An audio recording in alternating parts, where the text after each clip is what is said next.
क्या आप घर बैठे बैठे महीने के 30 से 35 हजार रुपए कमाना चाहते हैं? अरे आपको इसके लिए कुछ नहीं करना, बस चाहिए एक लैपटॉप और इंटरनेट। लैपटॉप नहीं है, चलो फोन तो होगा ही। भाई एक बार बिजनेस आइडिया समझ लो, 6 महीने में लाखों कमाओगे, लाखों। क्या आपको भी ऐसे मैसेजेस आते हैं? ऐसे ही लोगों के लिए किसी ने कहा है कि वो स्प्लेंडर में आएगा और आपको मर्सिडीज के सपने दिखाएगा। हम बात कर रहे हैं MLM यानी मल्टी लेवल मार्केटिंग की। नमस्कार, मैं हूं दीक्षा नेगी और आप देख रहे हैं द फ्रस्ट्रेटेड इंडियन। तो चलिए इस वीडियो को प्रारंभ करते हैं। मल्टी लेवल मार्केटिंग को इस प्रकार परिभाषित किया जा सकता है कि ये एक मार्केटिंग रणनीति है जिसमें कंपनी के बिक्री प्रतिनिधि अपनी बिक्री पर और अपनी टीम द्वारा की गई बिक्री पर कमीशन अर्जित करने के लिए अन्य सेल्स पर्सन की भर्ती करते हैं। अगर आपको नहीं समझ आया तो आसान भाषा में बात करते हैं। आप सभी ने एमवे और वेस्टीज बिजनेस मॉडल के बारे में अवश्य सुना होगा, जो है कुछ नहीं बल्कि मल्टी लेवल मार्केटिंग का ही एक बेहतरीन उदाहरण है। देखा जाए तो एक वैध व्यापार का तरीका है और इसमें कोई धोखाधड़ी नहीं है। व्यापार मॉडल इतना आसान लगता है कि व्यापार में शामिल होने के लिए 5,000 रुपए का भुगतान करना होता है और फिर व्यवसाय में और लोगों को जोड़ते रहना होता है। आपको अपने अंतर्गत आने वाले लोगों की पूरी बिक्री से कुछ प्रतिशत कमीशन मिलता रहता है। एमवे MLM में तो सिल्वर, गोल्ड, डायमंड जैसे विभिन्न रैंक भी है और आपकी रैंक जितनी अधिक होगी आप उतना ही अधिक कमाएंगे, ऐसा कहा जाता है। मोटे तौर पर मल्टी लेवल मार्केटिंग स्कीम आमतौर पर नेटवर्क बेस्ड मार्केटिंग स्कीम होती है, जिसमें एक व्यक्ति आपको अपने अंतर्गत और लोगों को जोड़ने के लिए कहता है।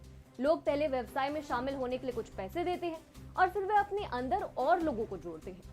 लगभग सभी योजनाओं में व्यक्ति को अपने तहत अधिक लोगों को जोड़ने के लिए प्रोत्साहित किया जाता है। भारत में यह स्कीम वर्षों से चल रही है। खैर, जिस देश में लोग लक्ष्मी चिट फंड में आए दिन फंसते रहते हैं, वहाँ ये तो फिर भी बढ़िया जाल है। भारत में ये 2 तरीकों से होता है। कोई कंपनी आपको अपने से जोड़ेगी और फिर ये बोला जाएगा कि आप हमारा सामान खरीदिए और नहीं खरीदना चाहते हैं तो दूसरा ग्राहक पकड़ कर लाइए।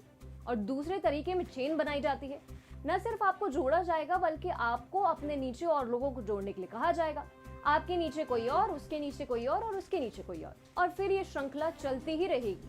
अब यहाँ से कमीशन मिलना शुरू होता है और हर स्तर पर ये कमीशन पास होता रहता है। ऐसे लोग जो MLM को चलाते हैं वे सिर्फ मजबूर युवाओं को पकड़ते हैं, उनकी मजबूरियों का फायदा उठाकर उन्हें सपने बेचते हैं। ये मान मनोबल इतने तरीके से होता है कि आप इनकी स्कीम की समस्या समझ नहीं पाएंगे।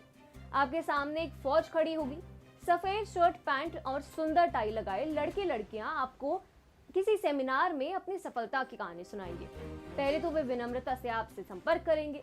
आप उन्हें हमेशा महंगे महंगे दिखने वाले कपड़ों के साथ हमेशा अच्छे से सजे धजे पाएंगे, जिनके जूते चमकते दिखेंगे और साथ ही उनका 3 पीस सूट एकदम बवाल लगेगा। ये मजबूर युवा के मन में एक यूटोपिया की छवि बनाता है, जहां आपको ये लगता है कि उनके पास जो है वो आपके पास भी होना चाहिए। अब चेतन मन से आप उनके व्यक्तित्व की ओर आकर्षित होते हैं और उनके बारे में अधिक से अधिक जानना चाहते हैं। बहुस्तरीय विपणक धोखेबाज हैं, लेकिन वे मूर्ख नहीं। वे अच्छे से जानते हैं कि आप किस चीज के लिए गिरेंगे और उसी के अनुसार वो योजना बनाएंगे। ये मल्टी लेवल मार्केटिंग विशेषज्ञ आपसे आपके आसपास की चाय की टपरी में नहीं मिलेंगे। आपको भव्य होटल के किसी सेमिनार में भाग लेने के लिए बुलाया जाएगा। वहाँ आपको इन योजनाओं के बारे में उत्सुक लोगों की भीड़ मिलेगी। सभी लोग 3 पीस सूट में दिखेंगे। उसके बाद उस सेमिनार में ये बताया जाएगा कि कैसे आप भी मर्सिडीज में घूम सकते हैं, जैसे और लोग घूम रहे हैं।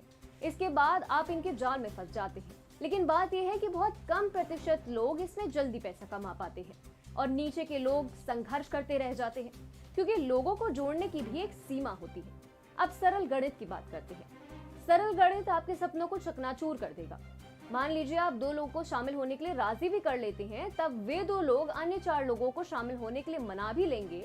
वे 4-8 को इसमें शामिल होने के लिए राजी कर लेंगे। एक संक्षिप्त अवधि के लिए आपको निष्क्रिय आय प्रदान होती रहेगी, जो कि MLM का ट्रेडमार्क वादा है। लेकिन उसके बाद क्या? कितने दिन तक लोग जुड़ेंगे? आज विश्व की जनसंख्या 7.9 बिलियन है। अपना कैलकुलेटर खोलिए और 2 को गुणा करिए 33 बार की गणना करके। आपका उत्तर कुछ ऐसा आएगा। सीधे शब्दों में कहें तो 33 चक्रों के बाद आपकी योजना में शामिल होने के लिए दुनिया में एक भी व्यक्ति नहीं बचेगा। आप MLM में एक निश्चित बिंदु के बाद अधिक लोगों को नहीं जोड़ सकते हैं और नेटवर्क बड़ा होता है तो यहाँ से परेशानी शुरू होती है। नेटवर्क मार्केटिंग के केंद्र में बिक्री है। आप अपना समय दोस्तों, परिवारों और अजनबियों को समझाने में व्यतीत करेंगे कि उन्हें ये उत्पाद क्यों खरीदने चाहिए और क्यों उन्हें आपकी इस योजना में शामिल होना चाहिए। ऐसा इसीलिए है क्योंकि जितने अधिक आप औसत व्यक्ति को इसके बारे में समझा सकते हैं, उतनी ही अधिक संभावना है कि वे इसमें शामिल हो। लेकिन इसके मूल में ये तथ्य है कि नेटवर्क मार्केटिंग आपकी परवाह नहीं करती है, वे आपके संबंधों की परवाह नहीं करती है। अध्ययन से पता चलता है कि 3% से कम नेटवर्क विपणक वास्तव में लाभ कमाते हैं, बाकी सभी घाटे में रहते हैं। ऐसी योजनाओं या स्कीम में एक बार फंस जाने के बाद सबसे ज्यादा दिक्कत सामाजिक और आर्थिक रूप से होती है। ऐसे कई मामले हैं जहां लोग लाखों रुपए इसी स्कीम में फंसा देते हैं और फिर वो फायदे के लिए नहीं, केवल अपना पैसा निकालने के लिए रोज मेहनत करते हैं। ऊपर से एक नैतिक अपराध का बोध भी होता है, क्योंकि हर व्यक्ति जिसको आप स्कीम के तहत फंसाते हैं, आप जानते हैं कि उसका भी पैसा कौड़ी दांव पर लगा है। लोगों ने 4 लाख रुपए फंसाकर लगभग 1 दशक काम किया है, तब जाकर उनका ये पैसा निकला है। सामाजिक रूप से जिस अवहेलना का शिकार होना पड़ता है वह सबसे बुरा होता है। आप स्कीम के दलाल बनकर रह जाते हैं और आपकी यही पहचान हर जगह खूबती है। क्योंकि MLM के चलते आपको अपने दोस्तों रिश्तेदारों को प्रोडक्ट्स बेचने पड़ते हैं, तो आप पहले शर्म महसूस करते हैं। उससे भी दुखद ये है कि कई लोग आपका नंबर देखकर ही फोन उठाना बंद कर देते हैं। आप अपनी मित्र मंडली से किनारे हो जाते हैं, क्योंकि उनको ये स्कीम नहीं चाहिए और बेचना आपकी मजबूरी बन जाती है।